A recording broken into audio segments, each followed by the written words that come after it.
தச்சராமலத்தில் வந்து கல்விப்படை திருவிழா நடத்துகிறோம். அங்கே வந்த போலீஸார் வந்து நடத்தக்கூடாதுன்னு வந்து எங்கள் மேலே வந்து தவறாக பேசுகிறாங்க.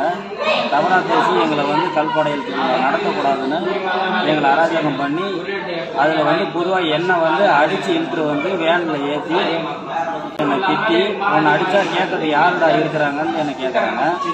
இந்த பனையேறினாலே நாங்கள் ஒரு குடிமகன் இல்லையா இந்த நாட்டில், பனையேறினா எங்களை என்ன இதில் வச்சுருக்கீங்க? நான் வந்து இப்போ என்னை மண்டபத்தில் அடைச்சி என்னை கூப்பிட்டு வந்து வச்சுக்கிறது இல்லாத இங்கே வந்து என்னை மட்டும் தனியாக என்னை கூப்பிட்டு இவ்வளோ பெரிய தூண்டலுக்கு நீ தான் காரணமா? அப்போ நான் ஒரு இந்திய குடிமகன் இல்லையா? இந்த நாட்டை நான் பனையேறி இல்லைன்னா நான் என் கடல் படையில் திருவிழா தானே நடத்துறதுக்கோசம் நான் அமைதியான முறையில் வந்தேன். என் மேலே பொய் வழக்கு ஏற்கனவே அவரை போட்டுக்கிறாங்க. என் பொய் வழக்கு போட்டதால என்னை எப்போ பார்த்தாலுமே இது அசிங்கமாக திட்டுறது போகிறது வர்றது எல்லாமே வழக்கமாக வச்சுருக்கிறாங்க. இதை வந்து நல்லபடியாக எனக்கு வந்து நான் இந்த நாட்டு குடிமகனுக்கு என் உரிமைக்கு நான் போராடுறேன்.